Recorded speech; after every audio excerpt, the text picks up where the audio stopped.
From the Rhodes Centre for International Finance and Economics at Brown University, this is the Rhodes Centre podcast.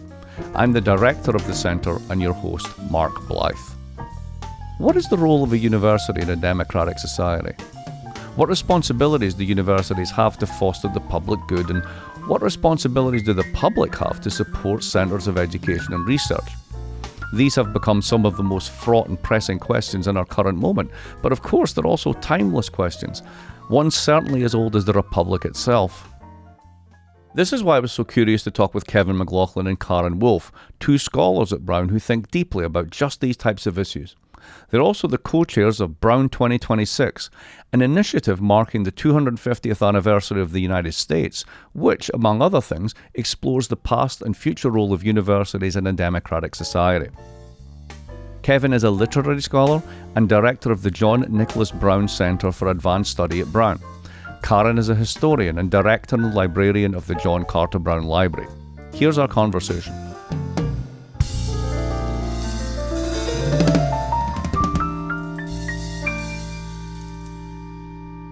Karin and Kevin, welcome to the Rhodes Centre podcast. Thanks for having us. Thank you. So this is a little bit of an unusual one. I mean, usually the way that this podcast works is we have someone at Brown coming in to give a talk, present research, and then we pull them in and we talk about it. But this is about a project at Brown, Brown 2026. So what is it and what are you trying to do with it? Well, I'll start first. Thanks very much for inviting us. It's really a pleasure to be here. I listen to your podcast all the time. It's great. Oh. So the Brown 2026 initiative is a presidential initiative supported by Christina Paxson. And Karin and I are the co-chairs of a steering committee that was formed about a year and a half ago now to mark the 250th anniversary of American independence. The reason we called it Brown 2026 is to signal that this is a forward-looking initiative in the sense that we are looking at the history and the legacy of the American Revolution, but we're very focused on a very specific topic, which is the role of universities in democracies. And 2026 is to signal that this is as much about the future of that relationship as it is about the past. And basically, the initiative is designed to address a very wide range of different publics, the campus, the students, but also our alumni group, the broader public. We're trying to reach the local community, the national community, and the international community for that reason. So the programming that we're sponsoring runs from more academic stuff like conferences and symposia to conversations with high visibility individuals, some from the sort of arts and entertainment world, to more academic talks by former Supreme Court justices and others. And we're trying to steer a very broad-based initiative that really focuses on what do universities contribute to democratic societies. Can I just add of course. One thing there, Mark, which is that there are lots of organizations, including governments at every level from local to national, that are thinking about marking the 250th anniversary of American independence. But the university here, Brown, has an opportunity to do something different. That is, Rhode Island 250 is a fantastic state initiative led by the Secretary of State's office, focusing on Rhode Island's role in the American Revolution. The university, though, and Brown is really distinctive among universities across the country in taking up this challenge, thinking about the relationship between higher education and democracy. And to be clear, this was an initiative that was designed over 2 years ago. It is not meant to answer the immediate moment, but we always knew it would land in a moment. We just didn't know what kind of moment it would be. And that is exactly why I wanted to have this conversation on this podcast. So we usually do economics and finance and stuff like this, but it's that moment, right? And what I think is very interesting about what this project is attempting to do, in particular the relationship to democracy, dovetails in with the volatility of the moment. And here's what I mean by this. In normal times, this would not at all be a controversial affair, but we're not in normal times. The university as an institution is under attack from its own state, whether it's policing what can be taught in the name of free speech or defunding research that's never been controversial. We really are in uncharted waters. Behind this assault is a critique of the university itself, especially the elite research university, that it is somehow out of touch with public opinion, out of step with the needs of the country, and out of runway to keep the system of privileged funding that it has relied upon going and going and going. We have, in the eyes of some, become hedge funds that run universities for tax purposes. And these narratives tend to have deep public traction. Almost the majority of voters think that college is not worth it, and almost all of them think it's too expensive. How can we respond to those criticisms? Because obviously, I don't think that's quite right. You don't think this is quite right. No. But if we're going to say, hey, look at us, we're a huge part of this, we're an enormous part of this country, how do we basically change and challenge that narrative? Yeah. Well, let me just start by saying two kind of context-setting points. I'm a historian, so I'm always going to want to pull back and look at the broader historical context. And I think the premise of your question is that there is this relatively, you said normal times, unproblematic relationship between higher education, or constant relationship between higher education and, let us just say, the federal government for purposes of being quick about it.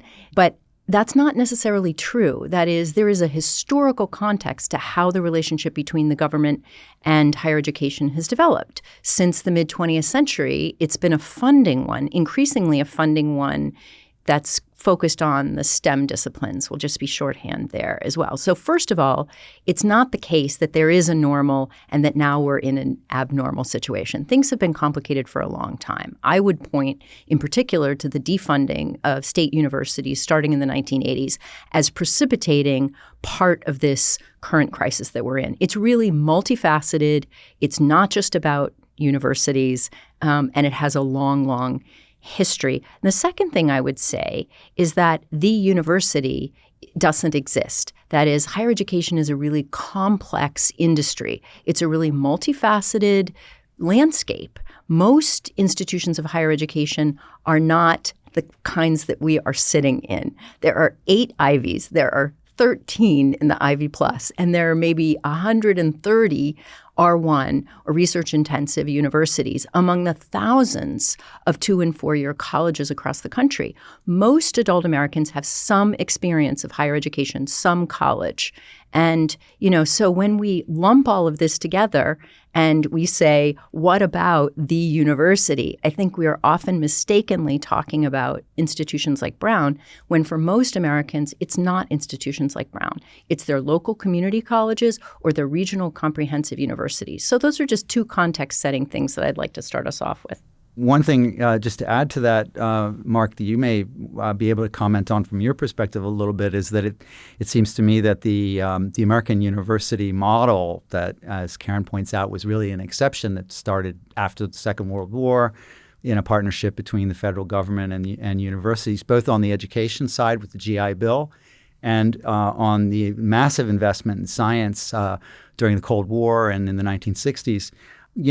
It seems to me that the model that was developed during those long 1960s was very much the envy of the world, and a model that many nations tried to imitate and are still trying to imitate.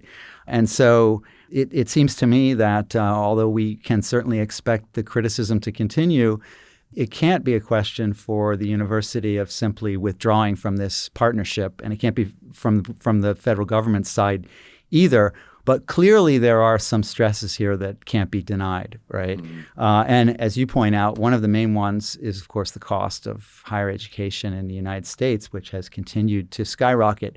The wealthier universities have found ways to provide financial aid to blunt that for some of the students who can't afford to pay full tuition.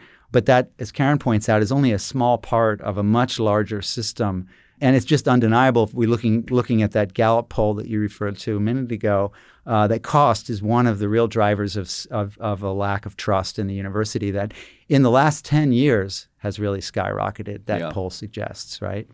And those costs have increased, much faster than the rate of inflation, faster than the rate of growth in wages. So you understand why people are a little bit suspect as to where this is going. I mean, my own personal thing on this is, without much evidence whatsoever, I think the subjective feeling comes from the fact that there's a bloat. There's this bureaucracy that's there now. But what people don't realize about this is a huge part of this is a federal mandate. when you get that money, the strings that come with the money means that you need to employ people to make sure that the money's processed in a certain way, that certain standards are maintained, et cetera, et cetera. So, it's not as if they just give us a check and then we hire our mates, right? That's not what happens.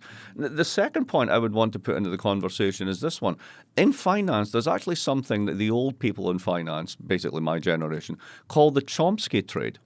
And the Chomsky trade was actually after Noam Chomsky, because Noam Chomsky in an interview in the 80s said, if you want to make money 20 years from now, just look at what the federal government did 20 years ago.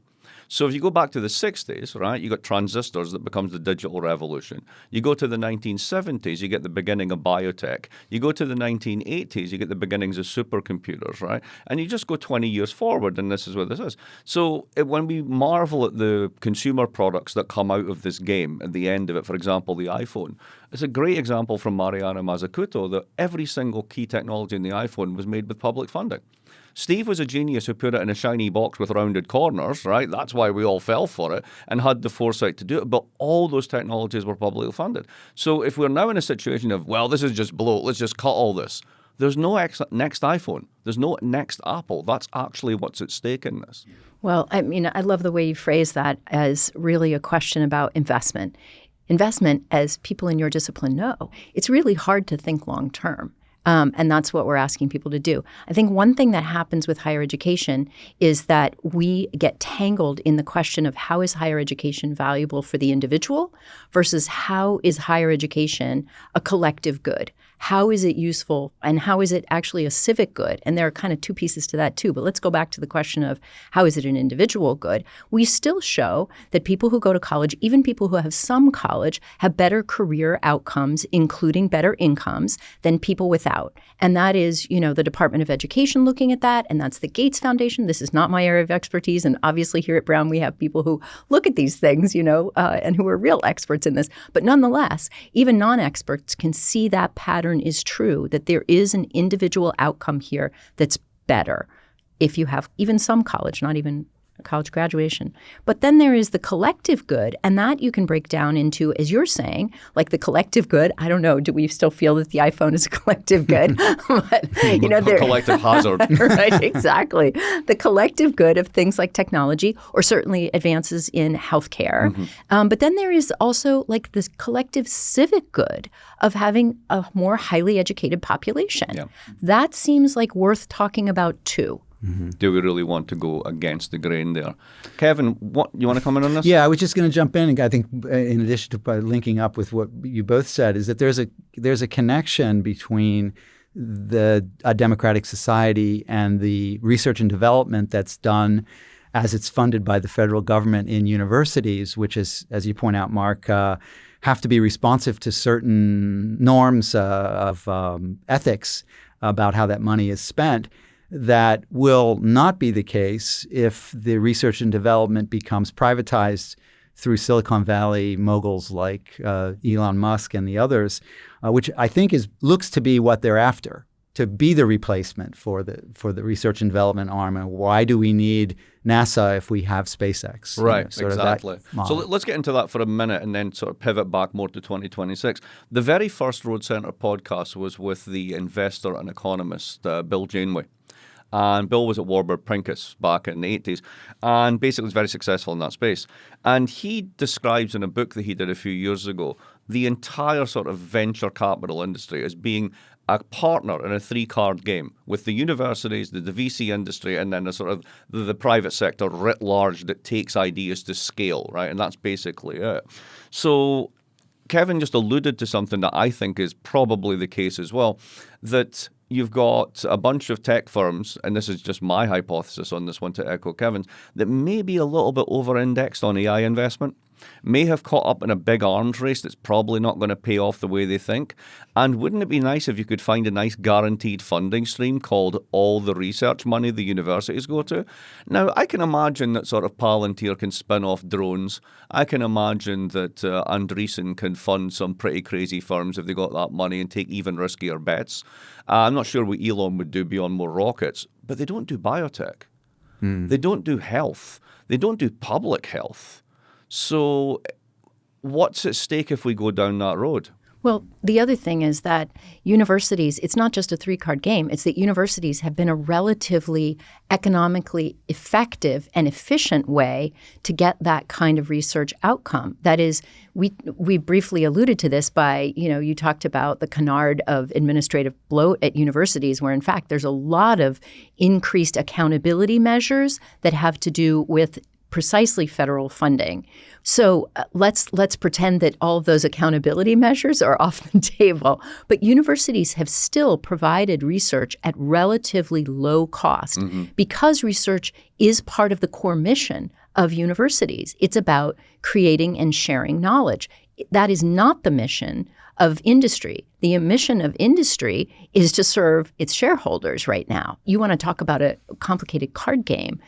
That is definitely one. But just to go back to the investment point, the research that universities does is also long-term research. It's investing for the long term. We only have iPhones now because of investments that were made not just 20 years ago, but 40 years ago. So it's a really long game. And while plenty of industrial players used to have labs, not so many do anymore. Yeah. I don't think they're prepared to step into this space. Yeah, and there's obviously built-in cost sharing between the universities and the government if the private sector replaces the universities as research and development. Even if you assume that we're going to have less than 60% overhead covered by federal grants, the other 40 is still covered by the university, right? And also in those overhead charges, essentially they don't disappear, right? The cost of keeping the lab warm, the cost of keeping the animals alive, whatever it happens to be, they don't go away. So you would simply turn around and put them in upfront costs. They would become part of the grant. And it would still be more cost effective than actually going through the private sector. This is a standard investment problem in a way, because what you've got is what's the optimal institution to host a particular type of investment. So if you've got a 3-month horizon, it's probably not a university.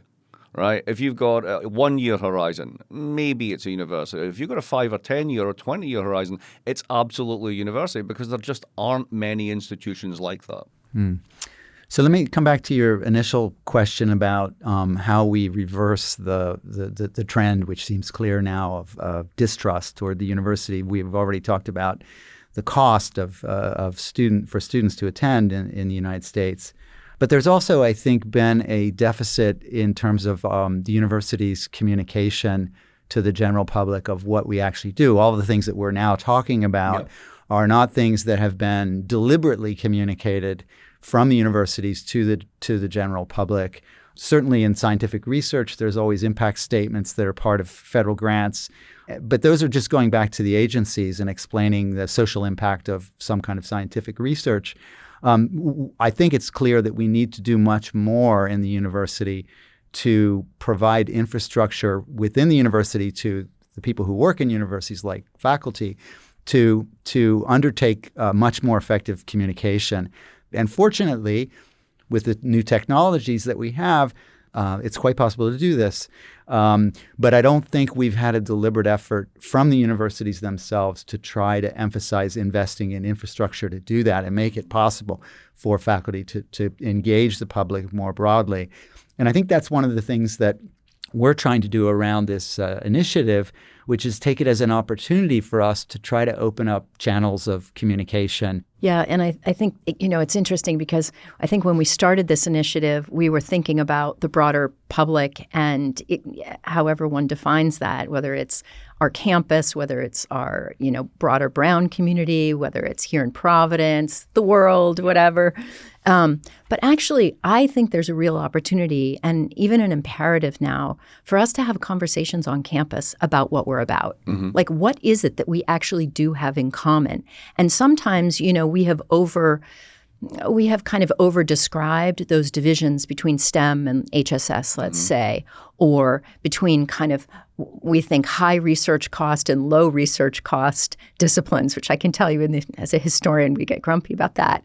It's a lot of energy cost, let's just say, to produce high-quality historical research. But there's a real opportunity for us to talk more to one another in a deep way about the context for our work, about the values we share, the mission we share, and how we go about doing our work. And I honestly think that would be enormously valuable too. So let's go back to 2026 and the notion of democracy.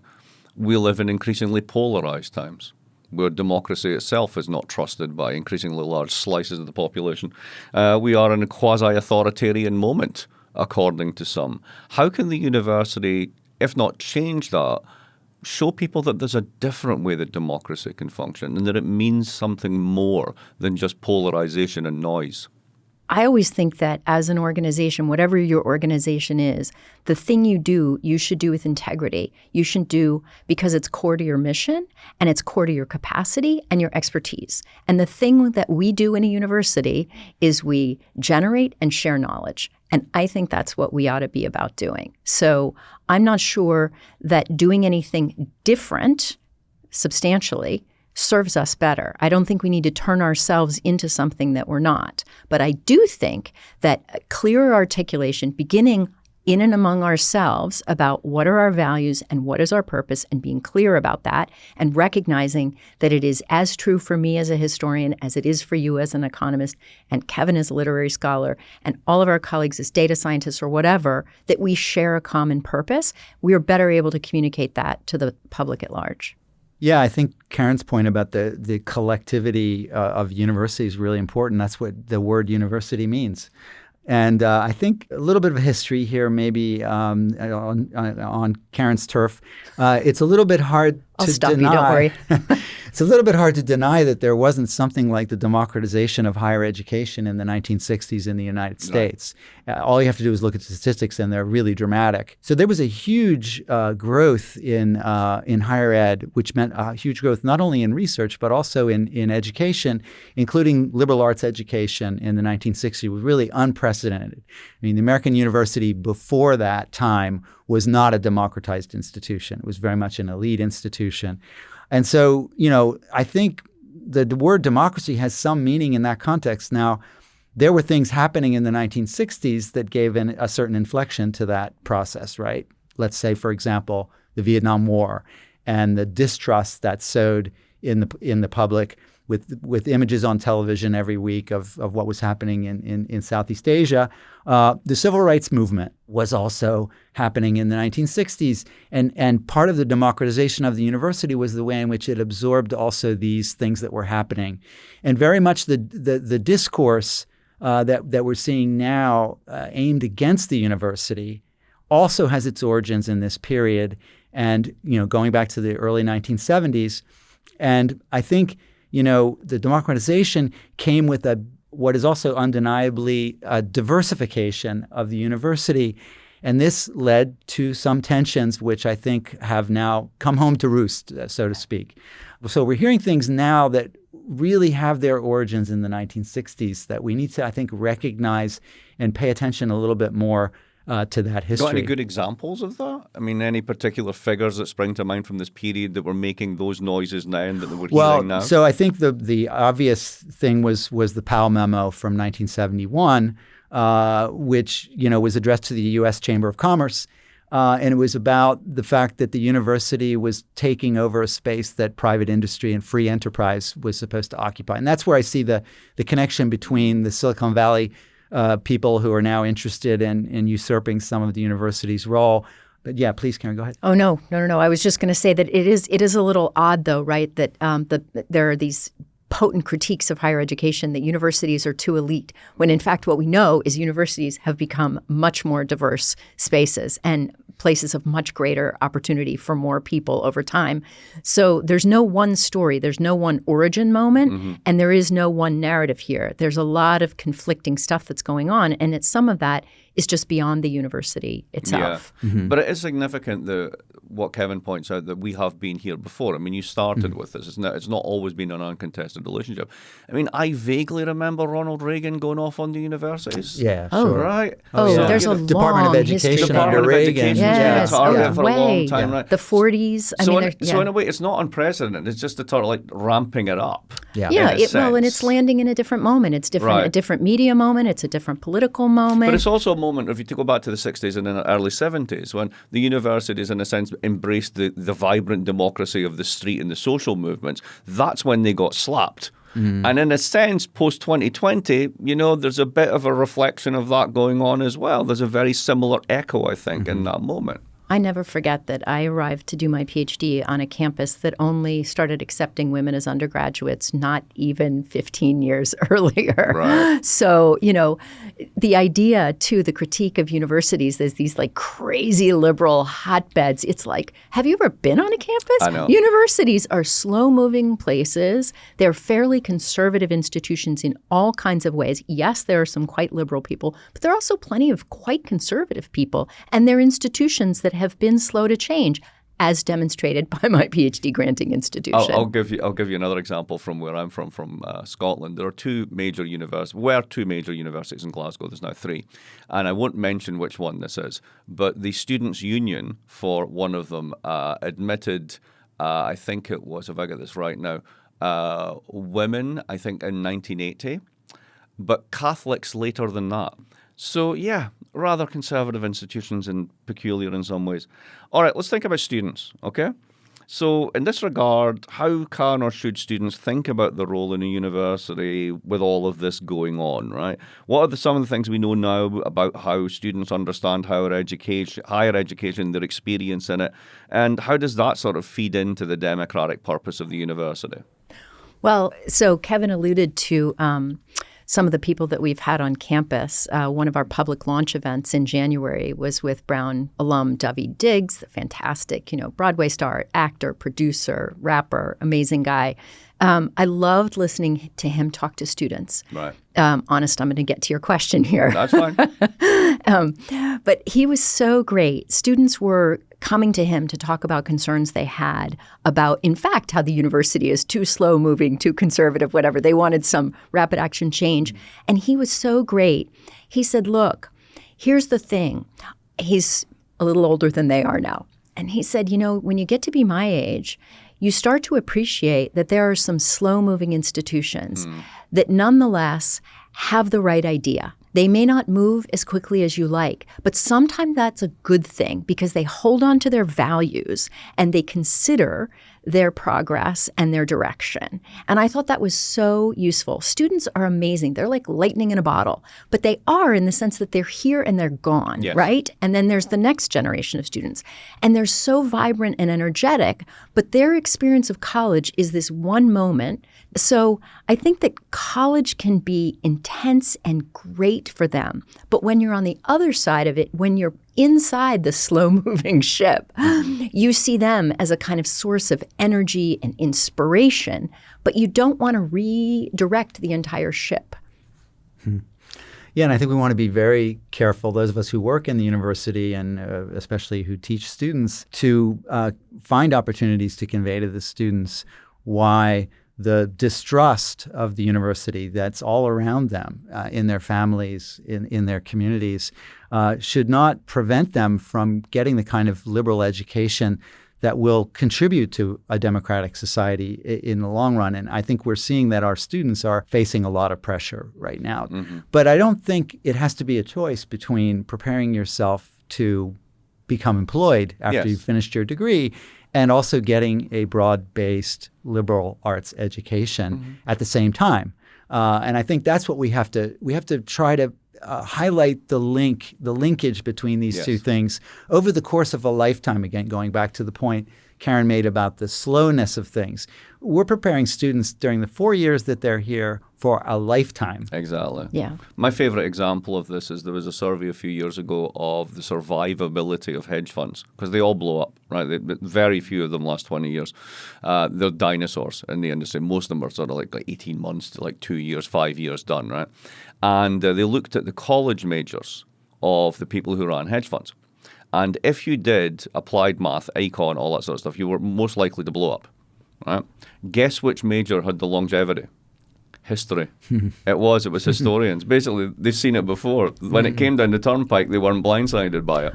Well, I always say that it is really tough to see the arguments about what students should major in and what's practical and what's not practical when the statistical analysis shows us that, in fact, humanities majors do incredibly well in terms of their careers, and they do well in their careers in all kinds of different places, which your example just beautifully illustrated. And I would just call out the Humanities Indicators Project of the American Academy for Arts and Sciences, which has a state-by-state breakdown of employment opportunities by college major. Mm-hmm. And that's really great data. Let's hope they don't get canceled. Well, I remember, private organization. I remember I gave a talk in New York a few years back, maybe 10 years ago. And before it was called AI, it was called big data. It was the same thing, and more or less. And this was also when parents had this great idea that their children shouldn't actually have any fun or friends. They should all learn coding, right? And we had a conversation about this, and I said, you realize this is the one thing that's most likely to be automated. So they're not developing any social or intellectual skills or friends or whatever. You're literally teaching them to be redundant. And the room went completely silent. So how many of you are actually doing this? There must have been 200 people in the room. I'd say about 80 people raised their hands. I was like, please stop. Stop now. This is not what education is. Yeah. And part of what you're doing is you're educating people about what education is. Yes. Right? And that's what I mean about, let's stay core to our mission and our expertise and our capacity. Let's be what we are. Because what we are is a place that creates and shares knowledge in the public interest. That's what we do in all of our disciplines across all of our domains here. And that's why you asked us at the beginning, how does this connect to democracy? And you don't get that kind of arrangement in higher education in anything but a liberal democracy. Okay, let's close it out with the discussion of the fun stuff. You've got a program. You're bringing people to campus. Sell me this whole thing. Tell me what I'm going. I need to block out my diary months in advance. So I need to know who's coming, what's hot. Give me the whole thing. Well, we can't do that in part because we have some holds on high-profile people who they don't always let you say things. What I will say, though, is that there have been some really fantastically rewarding programs that we started this year, started them as pilots, and that will amplify and build into next year. So I'm just going to call out our wonderful postdoc coordinator, Rebecca Graham, who helped run Brown 2026 Reads, which was a project to distribute books through the dean of the college.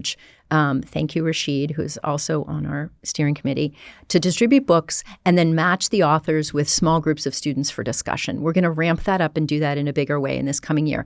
And that's amazing because, as you know, it's fantastic to get, hundreds of people in a room watching David Diggs. That's incredible. And John Batiste, and we've had some really great stuff, and there will be more. That's intense, but what's really intense is when you have a group of 15 students who've read the same book and who want to talk about it. That's great energy too. Kevin? Yeah, and we've also been partnering with a lot of departments and centers and institutes at Brown. One example of that is your umbrella institute, the Watson Institute, partnered with us on an event with former Justice Breyer. It was a great event for us, and the things that we're sponsoring run the gamut really from things that will be high visibility and popular. Karin talked about David Diggs. We're going to have Ken Burns here in the fall. He's launching a new film, I think, called The American Revolution. Indeed, yes. And he will be here to present his new documentary, and there's some public events that will be happening with him around Family Weekend in October. And then we're doing more academic things around specific disciplines. The history department is thinking about an event in the spring on the history of the research university, for example. The rise and question mark of the research university. And I have some colleagues in American literature here at Brown who are organizing a conference this fall called Fictions of the American Revolution. So those are more academically oriented work, but it's helping us convene the conversation within the university as well that Karin was talking about before. Karin and Kevin, thank you very much. Thanks for having us. Thank you.